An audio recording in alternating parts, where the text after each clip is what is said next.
Emma by Jane Austen. Chapter 4. Harriet Smith's intimacy at Hartfield was soon a settled thing.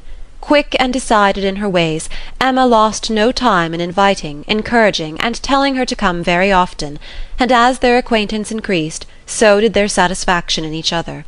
As a walking companion, Emma had very early foreseen how useful she might find her. In that respect Mrs. Weston's loss had been important.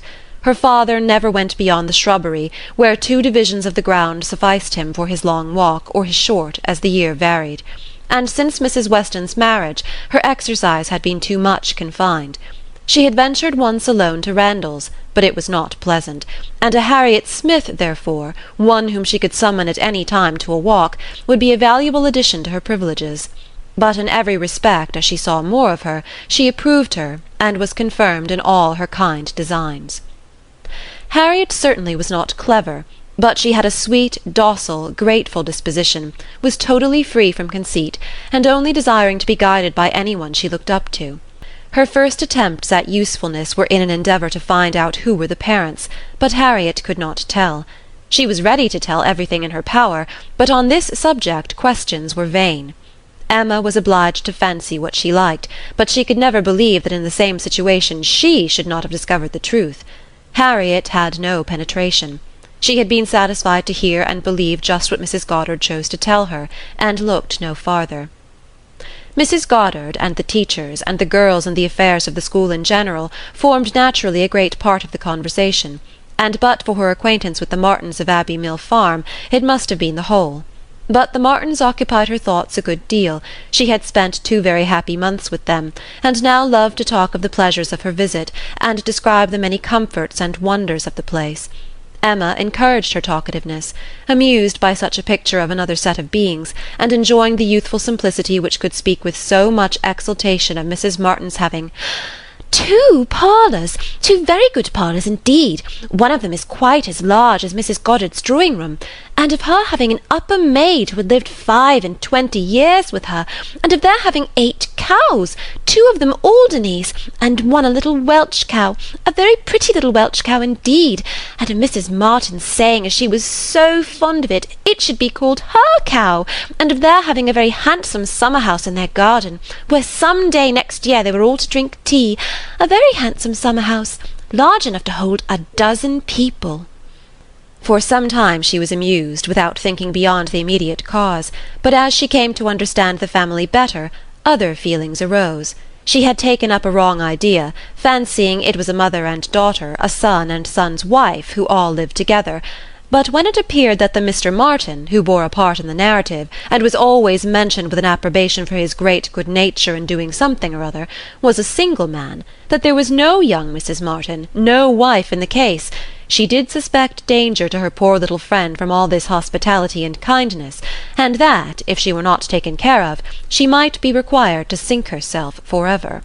And when she had come away, Mrs. Martin was so very kind as to send Mrs. Goddard a beautiful goose, the finest goose Mrs. Goddard had ever seen.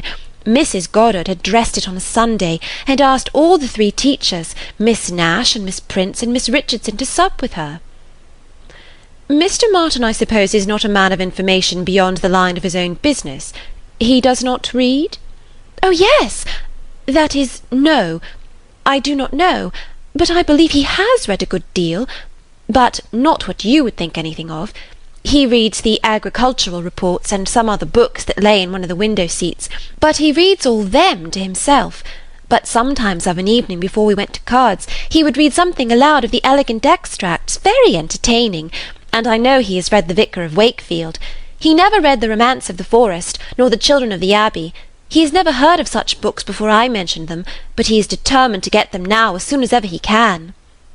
The next question was, what sort of looking man is Mr. Martin? Oh, not handsome, not at all handsome. I thought him very plain at first, but I do not think him so plain now. One does not, you know, after a time. But did you never see him? He is in Highbury every now and then, and he is sure to ride through every week in his way to Kingston. He has passed you very often. That may be, and I may have seen him 50 times, but without having any idea of his name. A young farmer, whether on horseback or on foot, is the very last sort of person to raise my curiosity. The yeomanry are precisely the order of people with whom I feel I can have nothing to do. A degree or two lower, and a creditable appearance might interest me. I might hope to be useful to their families in some way or other. But a farmer can need none of my help, and is therefore in one sense as much above my notice as in every other he is below it. Oh, to be sure. Oh, yes. It is not likely you should ever have observed him. But he knows you very well indeed. I mean by sight. I have no doubt of his being a very respectable young man. I know indeed that he is so, and as such wish him well. What do you imagine his age to be? He was 24 the 8th of last June, and my birthday is the 23rd, just a fortnight and a day's difference, which is very odd. Only 24? That is too young to settle. His mother is perfectly right not to be in a hurry. They seem very comfortable as they are, and if she were to take any pains to marry him, she would probably repent it. 6 years hence, if he could meet with a good sort of young woman in the same rank as his own, with a little money, it might be very desirable. 6 years hence? Dear Miss Woodhouse, he would be 30 years old. Well, and that is as early as most men can afford to marry who are not born to an independence. Mr. Martin, I imagine, has his fortune entirely to make, cannot be at all beforehand with the world. Whatever money he might come into when his father died, whatever his share of family property, it is, I dare say, all afloat, all employed in his stock and so forth, and though with diligence and good luck he may be rich in time, it is next to impossible that he should realise anything yet. To be sure, so it is. But they live very comfortably. They have no indoors man, else they do not want for anything, and Mrs. Martin talks of taking a boy another year. I wish you may not get into a scrape, Harriet, whenever he does marry. I mean as to being acquainted with his wife, for though his sisters from a superior education are not to be altogether objected to, it does not follow that he might marry anybody at all fit for you to notice. The misfortune of your own birth ought to make you particularly careful as to your associates. There can be no doubt of your being a gentleman's daughter, and you must support your claim to that station by everything within your own power, or there will be plenty of people who would take pleasure in degrading you. Yes, to be sure, I suppose there are. But while I visit at Hartfield, and you are so kind to me, Miss Woodhouse, I am not afraid of what anybody can do. Emma watched her through the fluctuations of this speech, and saw no alarming symptoms of love.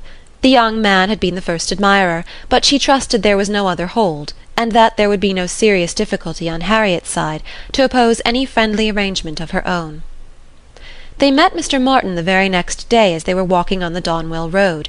He was on foot, and after looking very respectfully at her, looked with most unfeigned satisfaction at her companion.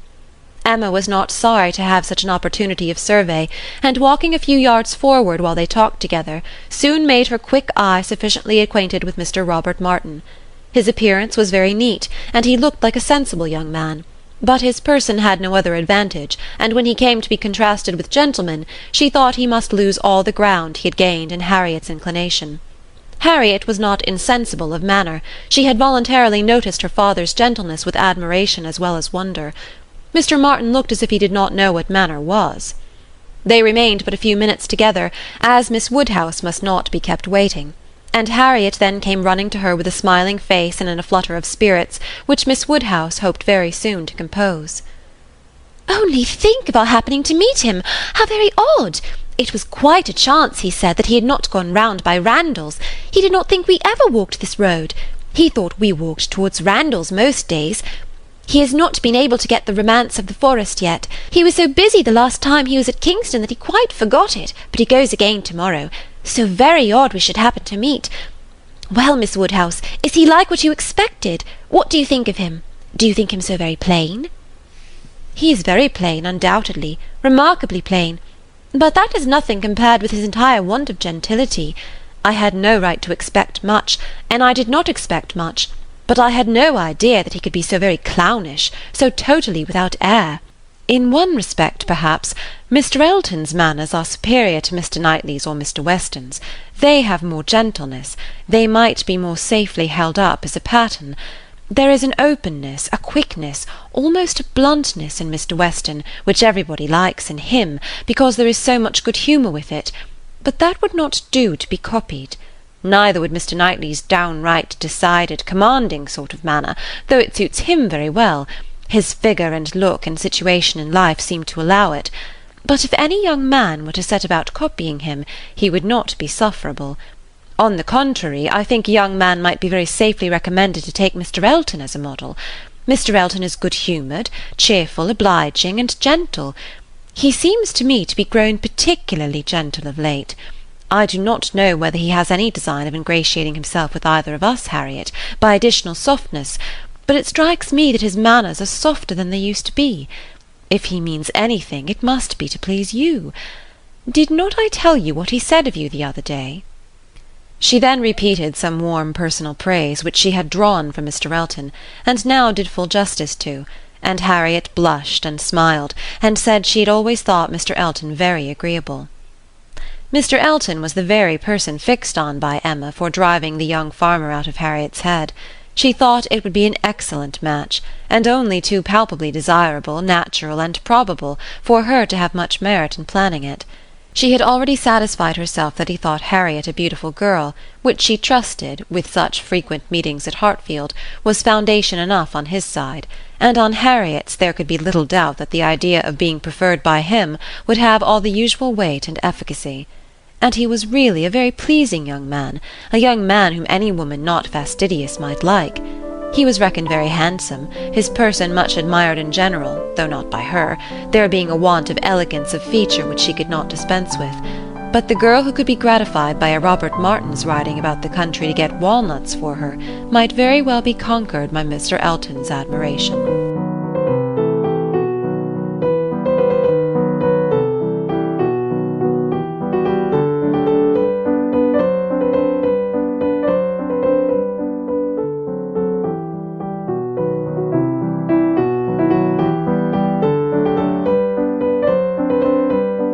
Chapter 5.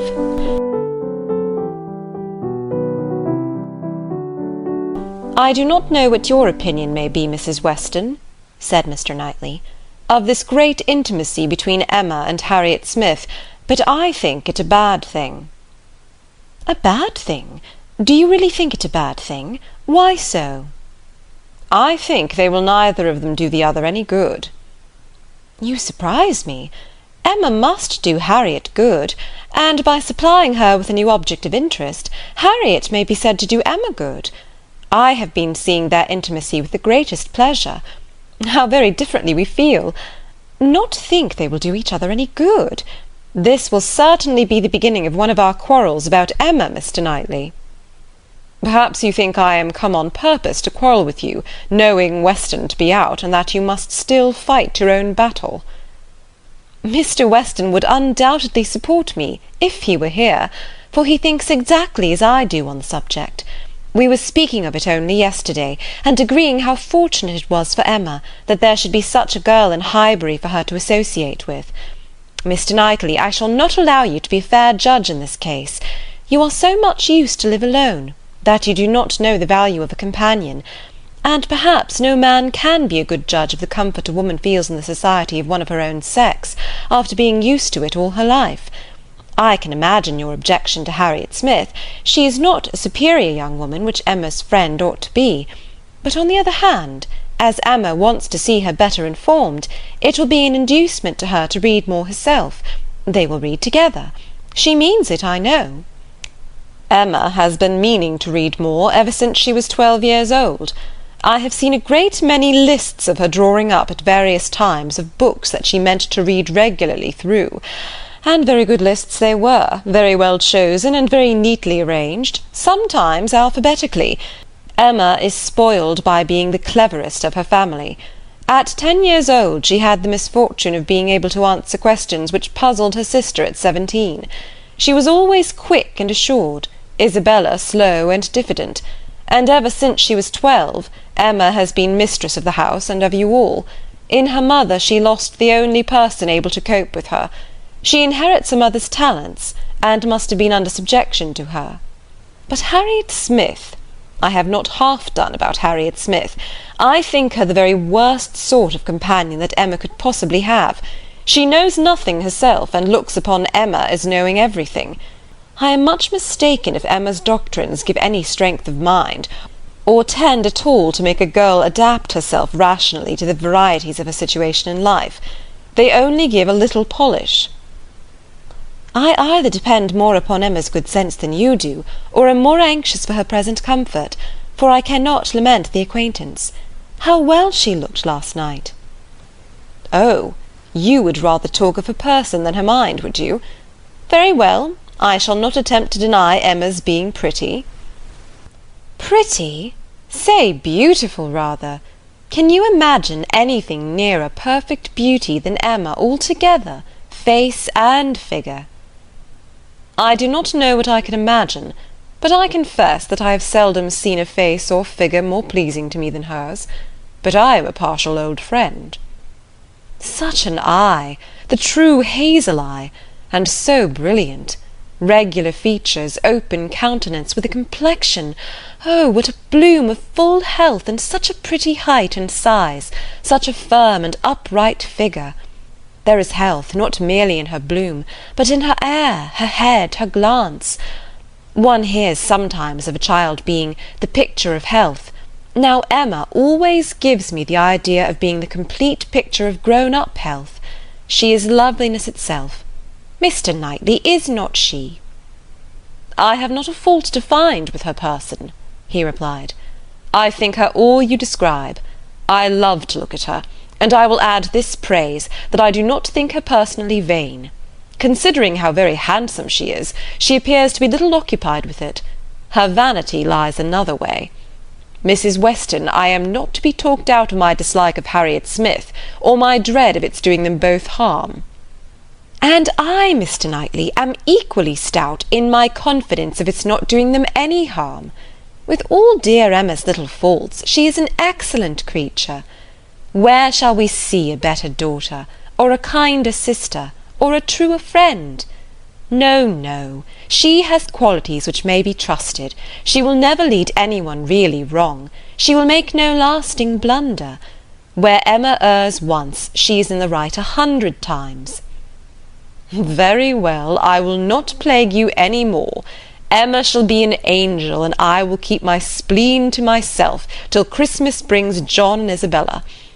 John loves Emma with a reasonable and therefore not a blind affection, and Isabella always thinks as he does, except when he is not quite frightened enough about the children.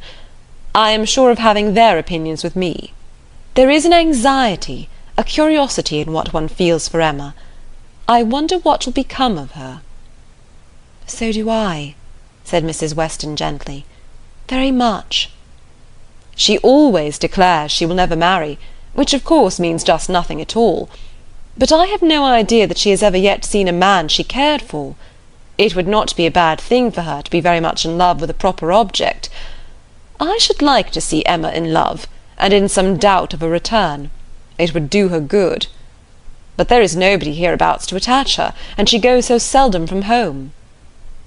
"There does indeed seem as little to tempt her to break her resolution at present," said Mrs. Weston, "as can well be, and while she is so happy at Hartfield, I cannot wish her to be forming any attachment which would be creating such difficulties on poor Mr. Woodhouse's account.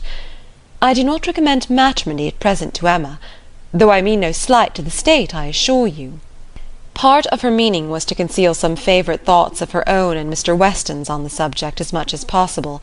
There were wishes at Randalls respecting Emma's destiny, but it was not desirable to have them suspected, and the quiet transition which Mr. Knightley soon afterwards made to "What does Weston think of the weather? Shall we have rain?"